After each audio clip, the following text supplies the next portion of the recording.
Max wins challenging home Grand Prix. Ferrari gives Sainz an uphill battle. Lewis, this is Toto. I thought we lose and win as a team together. Question. I can't believe you guys disagree with me, man. I can't tell you how upset I am. Oh, Lewis, that is so not right. That is not right. Welcome to the Late Night Race Review.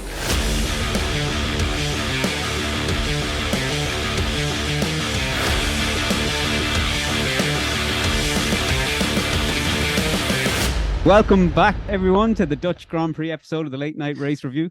I'm Dave Jericho, and as always, I'm joined with Owen Scott and Isidro Gonzalez. If you haven't already, get hitting those like, follow, and subscribe buttons. It makes us feel awfully important. But I'm not going to lie, everyone. I think we're all on different pages today. I wasn't a big fan of today's race, but the two lads here maybe have differing opinions. I think by lap 20, I was praying for the pigeons to come back out on track to spice things up a little bit, but it did pick up towards the end. We had a bit of a roller coaster finish to it, but I know, Isidro, what did you make of it? It was a slow race, but there was a lot of drama, especially over that AlphaTauri situation and Yuki Tsunoda. And overall, I'm not sure if Hamilton was more upset with the Mercedes team, with Vettel, or with Russell, or all the above. And Scotty, how wrong was I? What did you think? Well, I was taking care of the live tweeting today for our Twitter page, so I was thoroughly engaged in every little movement that happened throughout the race. And I have to say, because I'm coming on here saying that I didn't enjoy it, and I noticed there on the live tweets there was a lot of that's the end of an exciting Dutch Grand Prix. I was like, I better not say that I'm contradicting myself here. I didn't write that. Yeah, that was me. I loved it. Scotty found it exciting.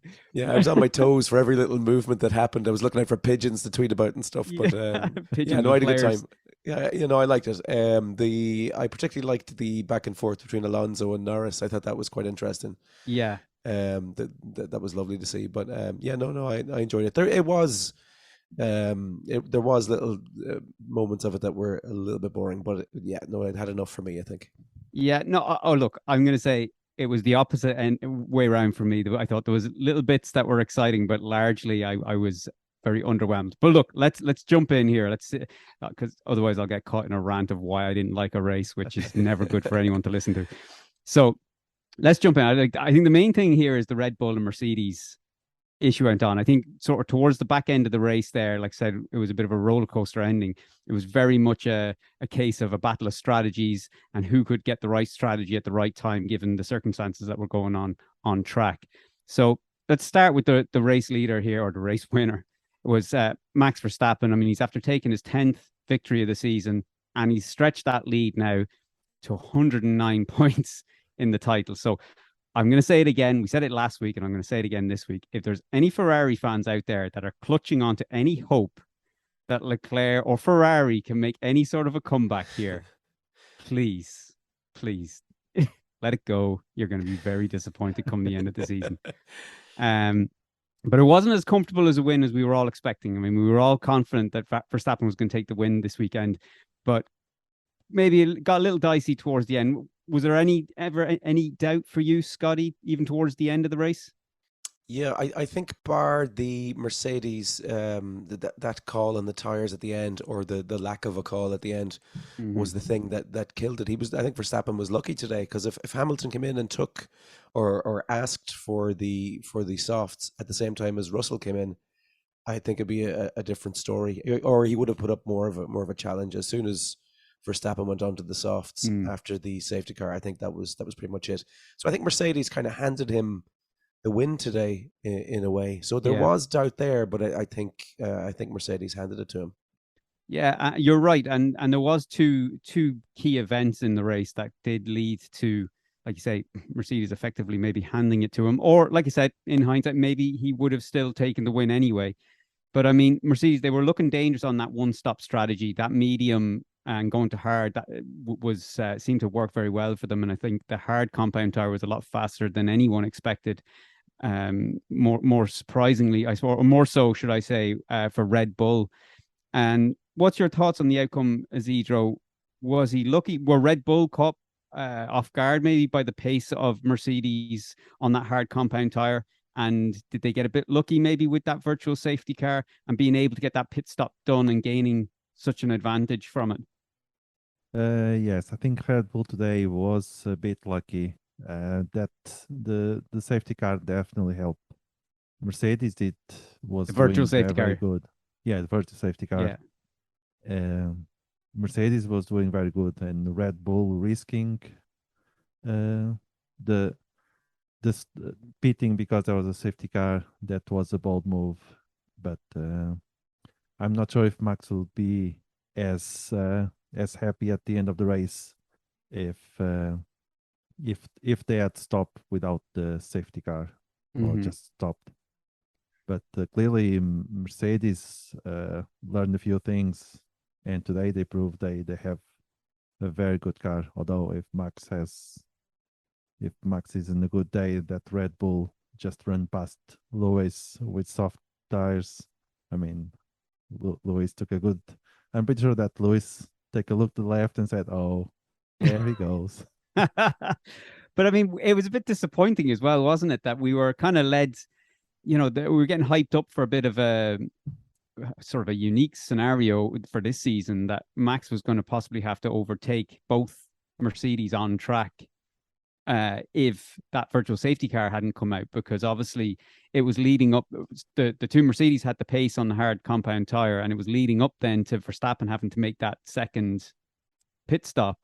And it was going to be clear then that he was going to end up either behind both Mercedes or certainly behind Lewis. I think maybe, I know the issue with Sebastian Vettel getting in Hamilton's way after, remember, Vettel came out of the pits and held up Hamilton for a little bit. I know that cost him 3 seconds, but I still think he was going to come out. Sorry, I think Verstappen was going to come out behind the Mercedes and was going to have to take both guys on track. And we kind of got robbed of that. Like, so that was the first. Like I said, I didn't enjoy the race. So when that happened, I was like, right, I'm getting hyped up now. I'm like, yes, we're going to see, Hamilton on a sort of a punchy set of hard tires. We're going to have Verstappen coming out on the mediums. He might be able to keep. And then, of course, we had the virtual safety car, and that sort of scuppered any sort of excitement on that one. But we had then a full safety car then. Only 3 laps later, Valtteri Bottas ended up pulling over on the side of the main straight there just before turn 1.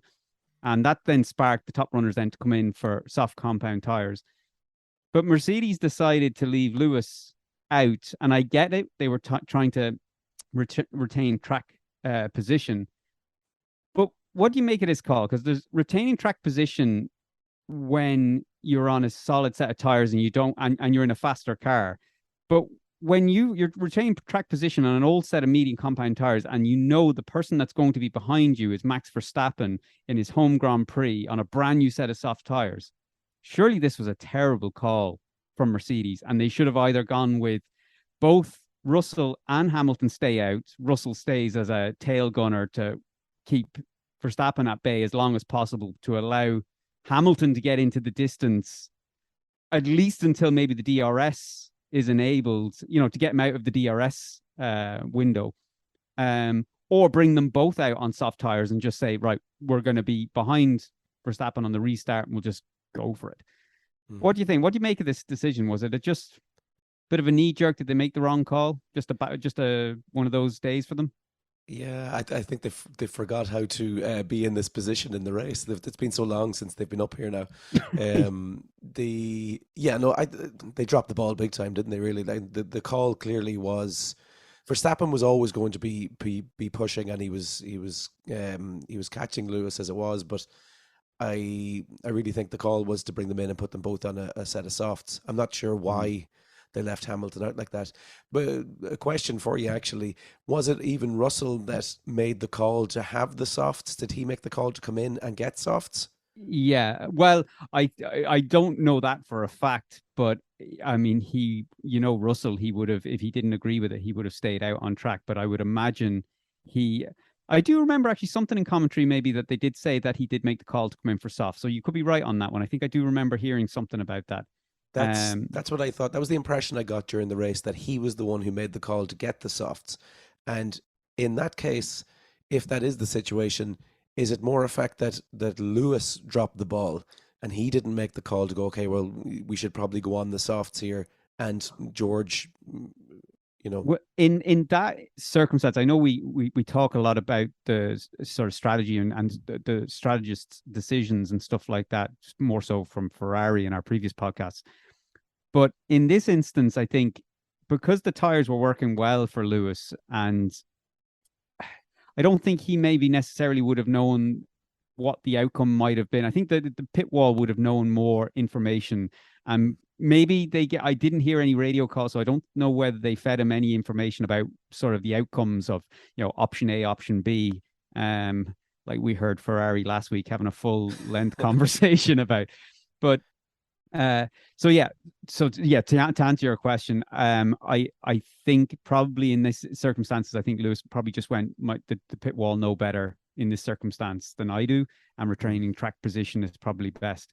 But they did that before last season. Do you remember? They stayed out to retain track position. Max Verstappen came in for soft tires and won the world championship. Yeah, I mean, they should know at this stage that Verstappen on a clean or a new set of soft tires is just relentless. He's going to eat up road. There was no way it wasn't like it was a virtual safety car. Like after the last virtual safety car, I think Verstappen was 12 seconds or something like that ahead of Hamilton after that virtual safety car.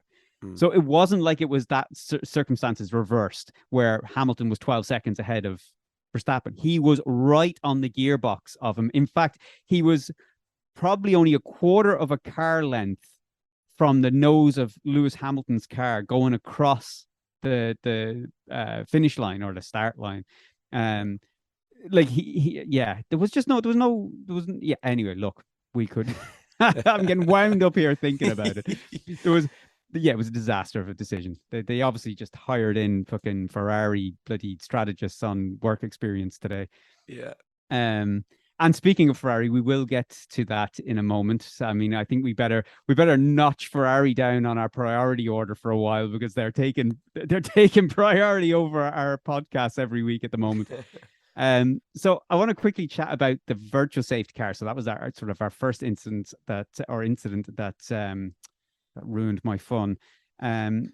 So Yuki pulled it. Like, let's see now. We know a little bit of information. We don't know what the cause of it was, but we'll go through the series of events anyway. So Yuki pulled over to the track and he was complaining that possibly the wheels weren't fitted, or a wheel wasn't fitted. I think they were maybe hinting at the front left wheel wasn't fitted correctly. So he pulls over, and now from sort of post-race, what looks to have happened is he either loosened his safety harness or disconnected his safety harness completely, because those safety harnesses, if they're the same as a rally car, which I'm assuming they are, they have a single latch.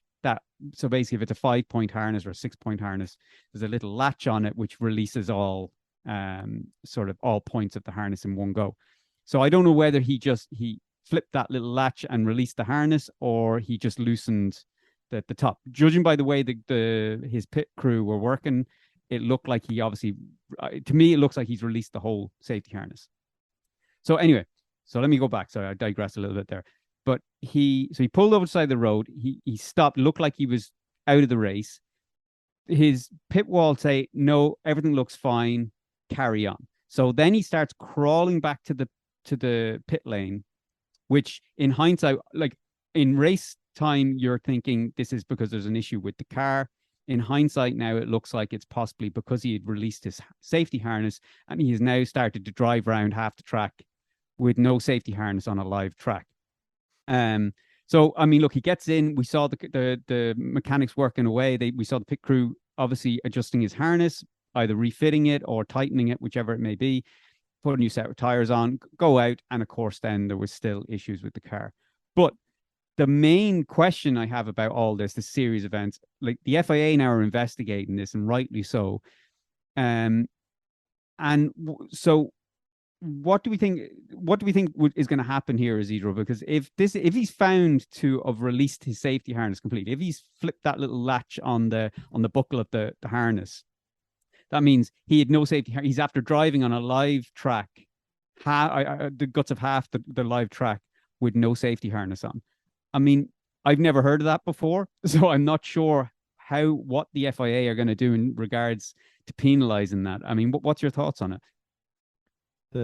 This issue definitely needs to be fully investigated. And actually, all sorry, details. Isidro, let me cut across you. Two questions. Hold that thought. What did you think of the incident first? Like, what did you make of what actually was happening? Do you think this is to be the right chain of events to you? Well, it depends if we go with any sort of tinfoil hat conspiracy theory that AlphaTauri was conspiring with Red Bull to have this race. Jesus, Idra, I wasn't going there with the question. But I would not believe, I wouldn't go that far believing that if there was an issue with AlphaTauri and Tsunoda, it definitely needs to be clear. Yeah. But the situation with the Tsunoda was, I think it was very important for the outcome of the race, because that virtual safety car, it messed up all the strategies, all the decisions that most of the teams had so far, especially Red Bull and then George Russell coming in.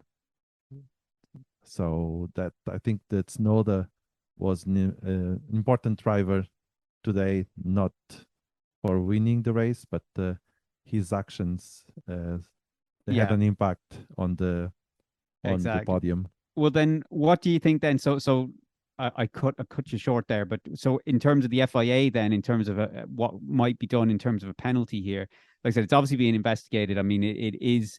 I think it's maybe not understood yet at what what stage the harness was, whether it was loosened, whether it was completely released. I think that's what's being investigated at this stage. But I think at any level, if the safety harness isn't fully fastened to sort of, within an inch of its life, it's surely not safe. So what do you think the outcome could be? What sort of penalties could AlphaTauri or Yuki Tsunoda be looking at? Well, definitely not getting points after the race. That didn't happen for him today. Yeah. But I imagine that if FIA decides that he was actually driving without any safety belt and just to lose on the car, I would see him on the back of the grid for the next 2 races, maybe. Do you know something like that? Yeah, I mean, I was thinking, I would have thought it's so severe. I could see it's a live track, it's not like it's the end of the race. Even at the end of the race, you're not allowed to do that, even though drivers do that to sort of maybe lean out to be waving and stuff like that. But on a live track, I don't know. I would have seen something like a sort of a race ban or something like that could have been, not for AlphaTauri, but possibly for Yuki Tsunoda. I mean, you can't obviously do a race ban for Pierre Gasly. He didn't do anything. But maybe depending on what the investigation yields. I mean, if AlphaTauri knew, I don't know what the team radio say, but if AlphaTauri knew that he had his safety harness released and they instructed him to drive on, well, then you've got a big issue. And I would imagine there's some sort of sensors on those safety harnesses to say whether there's, one of them has come undone or something like that. I'm not 100% sure on that one. But I mean, what's your thoughts, Scotty, before we move on to, do you think, what sort of penalty would you see being justified if, again, let's hypothetically say it was a fully released harness and he drove half the live track back to the pits without a harness on? And as you say, I think it depends on who knew and what the situation was. There's obviously sensors there. If AlphaTauri knew that was open and they informed him to continue to drive, then there should be some sort of a fine, I guess. Yeah. And if Yuki knew and made the decision himself to go back, then I think a race ban is probably fitting, because the consequences of that are dire if someone hits him. Well, especially as you're going into areas of corners, like when we were looking at the free practice and the qualifying and stuff like that, where they were complaining about cars, sections of the track where they were saying that they wanted to ban drivers from going slow in those sectors on qualifying because it was, or not in sectors, sorry, in those sections of corners, because they were blind corners, they were dangerous. So if they were trying to ban that just in qualifying when everybody's harnessed up, like if Yuki was crawling back going through those same corners, I mean, if he got rear-ended by someone coming through a blind corner, and I'm not 100% sure of the corners that he had left to go through before he got back to the pits. But again, he could have hit one of those and the outcome would have been absolutely horrific. So yeah, I think the ban should be fairly severe. Like, I mean, I think it is a massive, massive issue. But anyway, let's we'll wait and see. I'm sure we'll hear probably something about that during the week. I would imagine. I'm sure we'll update anyone on our social media on that one when we get it. But Ferrari, I mean, look, let's not go too crazy on this one. I mean, we've done this it just seems every week. It's like Groundhog Day or something. Yeah. So, I mean, look, it started with lap 15. They bring in Carlos Sainz, and they had no rear left tire for him. It looked like a possible reason. Like, I mean, I was listening to Ted Kravitz kind of going through reasons why there wouldn't be a tire ready. And he was saying that the possible reason in this instance was that it was very plausible that the wrong tire was in the blanket. So when they opened all the blankets to bring the tires out, they may have had, sort of 3 medium compounds and 1 soft compound, or whatever, a wrong set, not a matching set. So that was first problem. Second problem was an unsafe release. Third problem, actually, I forgot they left their wheel gun out in front of Sergio Perez and ended up getting that absolutely obliterated. I'm sure there's something else I'm missing there, but I mean, like, I know Binotto has come out constantly and said no changes are necessary. He's happy. I mean, but at this stage, it's clear for everyone, either he makes the changes or someone gets rid of him and brings someone else in who is willing to make changes, because something, surely, Scotty, at this stage, something's got to give in that team. I would liken it to the point at where the Titanic goes directly upright in the sea and the captain is sitting there still going, it's fine. Everything's fine. It's going good.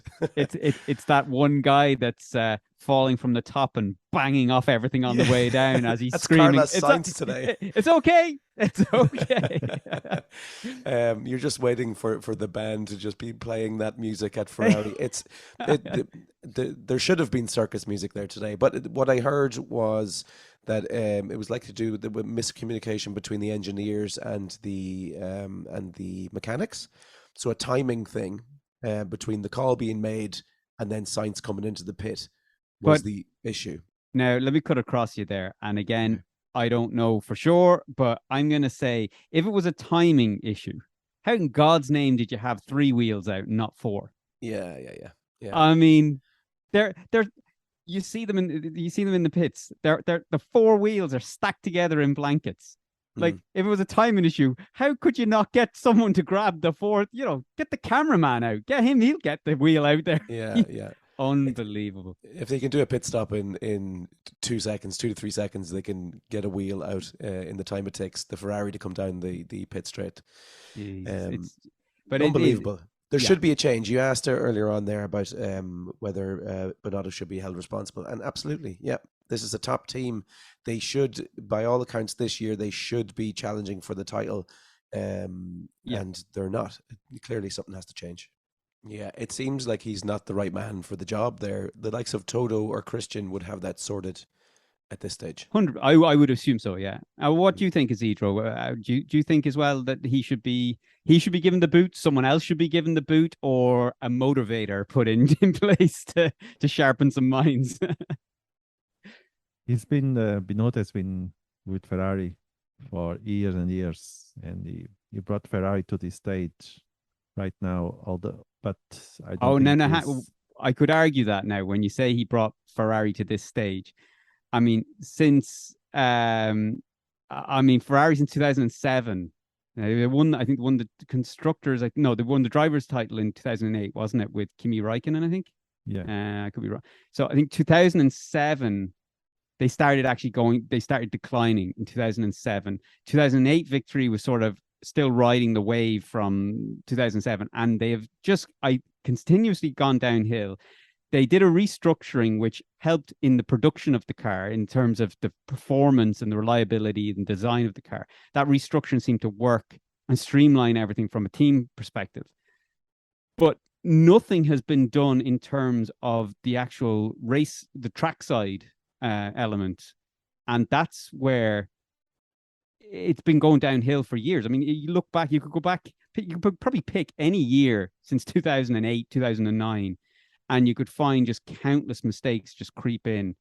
So like I said, so sorry to jump across you there, but I was just going to say, Binotto, like, certainly as a team principal, I don't think he's seen this. I don't think this success is necessarily down to him. I think that's down maybe more to the restructure and the divisions within Ferrari and the reliability of the car. I think his decisions from the pit wall leave a lot to be desired, if you ask me. Sorry, I know that was supposed to be your answer that I've just ripped into. No, what I would say is that Binotto has been there from a technical perspective. He's been doing very good work on the cars, on the development itself. But as a leader, I don't think he has what it needs to. He doesn't have what it needs to lead the team in the pit the way that Christian or Toto how Agreed. they do it on their team. I mean, Binotto, it might be good from a mechanical perspective, has a lot of knowledge, and he helped to bring Ferrari car and engine what it is now. But as a leader, he's very, very down in the list when you compare Christian or of Toto. Yeah, with other 100%. main competitors. Yeah, no, 100%. I agree with you on that. And maybe I should have waited till you finished your sentence. I think we were on the same page there. I was amped to get some answers out or get a rant out. All right, well, look, we're not going to continue on with Ferrari. Like I said, I'm pretty sure next week now after Monza, we're going to be ripping on them all over again. So let's save some ammo for that one. It's exhausting. All right, so I want to finish up talking about the drivers that are, well, two drivers, I suppose, that are more so fighting for their seats for next year, Ricciardo and Schumacher. I know there's a couple that are maybe still kind of waiting on contracts to be renewed, but I don't think maybe they're as sort of as critical at the moment as Ricciardo and Schumacher's situation is. Well, actually, especially now as well on the Schumacher side of things, with the news Colton Herta may be taking Gasly's seat in AlphaTauri, which I'll be honest, that's a whole other conversation, but we'll get to that in a minute. So a couple of questions anyway. Firstly, on Ricciardo Isidro, he's doing himself no favors at this stage with the results. I mean, can you see anyone picking him for 2023 seat at this with the results he's putting in at the moment, especially today even? No, if I was in charge of a team and I had to pick a driver, Daniel will not be in my list right now. I mean, if he wants to continue in F1, he needs to step up. He may not like because he knows he's already gone for McLaren. Maybe he doesn't want to give points to McLaren, but he needs to think that he needs to do very good races to prove that he deserves to have a seat, because there's no short of drivers. We have Mick Schumacher now in the race as well to find a seat next year. And if I have to pick between Ricciardo and Schumacher, I would prefer to bet in Mick Schumacher. He's a younger driver, more to prove. Daniel is getting older and is not only declining. Winning. Yeah. No, that's 100%. And I mean, you mentioned Mick there. I mean, let's have a quick chat about him as well. I mean, he got let down today with the 8-second penalty, which sort of dropped him sort of out of the position where he hoped to be. But Scotty, like, what do you see happening for Mick in 2023? Do you see him staying at Haas? I mean, surely Ricciardo is probably not going to get picked up by Haas at this stage. I mean, like I said, even Isidro saying it there as well. It's very unlikely. Colton Herta possibly to AlphaTauri, Gasly to Alpine. where does that leave Haas and Mick Schumacher? And not just Mick Schumacher staying at Haas, but where does that leave Haas trying to convince Mick Schumacher maybe to stay? Like, or who else would they maybe possibly bring in? Yeah, I think that's probably the most likely event is that Schumacher will probably stay at Haas. The only instance I don't see him staying there is maybe even if AlphaTauri go, okay, Yuki, we're done, and they move on from Yuki and Gasly and go for Schumacher and Herta perhaps. Well, that just when you say about Yuki as well, like that would be now Colton Herta. I like there's rumors circulating during the race or just before the race that there's some sort of a deal, either is far along or it's nearly or close to being completed with Colton Herta to join AlphaTauri. Now obviously that requires some, because he hasn't got the required points on his super license yet, so that requires that to be waived in some way, or I'm not really sure how that's going to pan out. I believe it's not the first time it would have been done if they do it, but having Colton Herta and Yuki Tsunoda as your lineup for next year at AlphaTauri, I mean, surely that doesn't bring you confidence. I mean, one of them took his seatbelt off in the middle of a race and went Leroy Jenkins back to the pit lane. And the other guy is excellent in IndyCar, but has had very little exposure to Formula One. Like, is that the lineup you're going to go with for 2023? Yeah, it's an interesting shout. I'd be excited enough to see Colton Herta. It'd be nice to have a little wild card in there on the grid. If I'm running AlphaTauri, it's probably not the call I'm going to make, to be honest. On Danny Ricciardo, you mentioned him at the start there. The only team now I see, sorry to jump away from AlphaTauri there, but the only team I see picking up Danny Ricciardo is possibly even Williams at this stage. Latifi's probably gone. Thought you were about to say DHL. Yeah. Sorry, who I see there? Williams. Williams, Yeah, the only team really that would be somewhat excited to take on Ricciardo at this stage. Now, there's strong rumors floating around as well that Williams are in discussions with Latifi staying on next year. Now, if that happens, I mean, if that happens, Frank Williams, I mean, look, there's financial reasons that could happen. Now, I thought Williams had brought in a sizable investment in the new owners that would sort of negate the need for having that type of a scenario where you're sort of a pay to drive scenario. Yeah. But if that's not the case and they're holding on to Latifi just because they need sponsorship money, that's a disaster, because there's better, like Daniel Ricciardo would be much better in that Williams. I mean, he'll probably still finish last, but he'll be he's doing that anyway. he may not spin out as much. Yeah. Right. Well, look, we're ranting, where I'm rambling anyway. So let me cut myself short here. I'll pull back on the reins myself. All right. Well, that wraps up the Dutch Grand Prix. So let's get to the predictions. If everybody has their predictions ready, let me go into predictions. Let me scroll down here. Okay, here we go. Dutch Grand Prix. Right. Well, I was close. It could have happened. So I'll give my top three. I had Verstappen in first. Well, yeah, that was inevitable. Yeah. Leclerc P2 and Hamilton P3. You're close. It was very close. Very, very close. Scotty. So yeah, you got 1 point then for that. Oh, sorry, I forgot to jot down the points. I had Verstappen P1, which is a gimme. I had Perez P2, which didn't happen at all. He ended up in fourth or fifth? Fifth, I think, yeah. And then Russell P3. Okie doke. Oh, zero. All right, well. Verstappen first. Yeah. Perez second. Yeah. And Leclerc third. Nice. All right. Hang on a second. Let me just bring 101.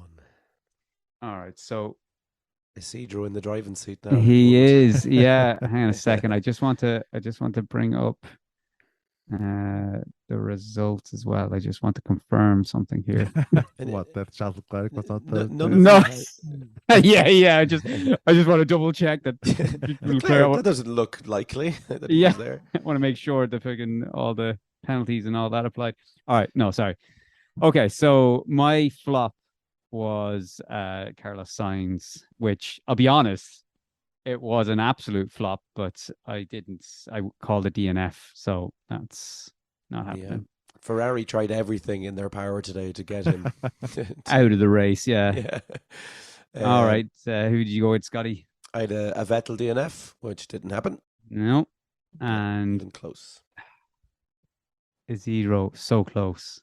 I went Ocon outside top 10. Didn't happen either. No. All right, my surprise. I went with fucking Schumacher P10, which I thought it was gonna happen, like, you know, and then that 8-second penalty, or not 8-second penalty, sorry, that 8 seconds in the pit lane. I think that just screwed me. Oh, you went the same. Sorry, Scotty. Yeah, same as. I've just outed your Yeah. surprise. Oh yeah, I forgot. Zero. this This showed. is sorry. That's why I wanted the results up. I just wanted to double check that didn't happen. But of course, yeah, Yeah, Vettel it was 14. Aston Martin, both in Now, top 10. we talked about the Aston Martin cars both coming in the top 10, and we joked that while Vettel was likely, it was more Stroll that would have the trouble to get into the top 10, and it ended up that Stroll was the one who was in the top 10. Vettel had a disaster today, didn't he? He's just not liking that car at all. No, not at all. All right, so our winner this week is Isidro. Way, finally some that. points. So that's Been a while. It is been a while. So that's me still at the top on 7, Scotty second on 6, and Isidro starting to move on 4. Comeback is on. There's big things afoot. All right, let me adjust.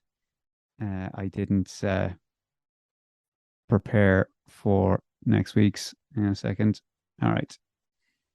Italian Grand Prix. Okay.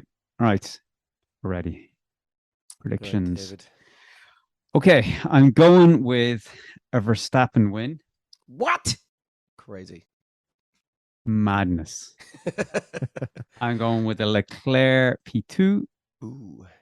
And I'm going to Sainz P3. Yeah. Big on the Italians this week. Big time, yeah. Going for the pasta. I'm going to go for Latifi win. No, not really. I'm going to go for Max Verstappen. Too late, called it. Locked in. Can you imagine if that happened? I have to take your first answer. Yeah, Verstappen win. I'm going to go for Sainz number 2. Yeah, I think Sainz is going to be on the money next week. It's his turn to not get messed around by Ferrari. I think it's going to be Leclerc's week. Yeah. And then I'm going to go for a Hamilton P3. Jesus. Now, you make that face. Yeah. But I think there's going to be serious talks in Mercedes this week. They're going to analyze and they're going to break stuff down. And they're going to be putting their best foot forward with Hamilton next week. Can I explain my face and why I'm shitting all over that? Right, go on. Today, I think Mercedes were competitive because it was a very high downforce, twisty circuit. I mean, it was just corner after corner after corner, and the Mercedes is very good at that. Monza is anything but. And that's why I think Mercedes, like, they'll be the best. I just think they'll be outside Ferrari and Red Bull. But look, who knows? I'm pretty shit at this game as well. All right, Zidra, who you got us here? Verstappen first. Oh, Jesus, we're copying homework again. Yeah. Leclerc second. And Russell P3. Jesus, look at you two. Yeah. I think today Mercedes was very subtle, saying that Russell is our number 1 driver. What? And yeah, I think that that little Russell calling the shot, saying I'm going in and leave Hamilton alone in the track. That was clearly a sign that Mercedes is looking at Russell. I I'm hoping either next week it's either going to be me laughing at both of you guys, or I'm going to look like a proper moron. All right, guys. Interesting. My flop is going to be Perez with a DNF. Oh, Jesus. Are you kidding me? That's also my flop. Jesus. Well, let me throw it in here first. All right, Alex. My reason for the DNF is they changed his engine. They changed all his power unit components, I think, for the race today to an older one. And I don't know how old the one they put in it was. I didn't hear what Christian Horner said about it. But I'm relying on that going into Monza, which is just going to be a car at high revs, full throttle. And that there's a chance if they run that same engine, it may pack in on them. That's my reason. Yeah, that's my reason as well. It wasn't that I just randomly picked him, but you were playing the odds that it was his turn to get out of a race. Yeah. No, definitely. That would have been my reason had I done that research. But Perez DNF. Yeah. All right. So we're gonna go. All right, Zedro, who have you got as your flop? My flop would be, let's see if you guys accept this, both Alfa Romeo to not finish. Ooh. Not to finish the race. Both Alfa Romeo DNF. Yeah, Joe I'd probably take that. That's a Bottas. pretty big. They're big odds. That's huge. Like, I mean, like you probably would have accepted.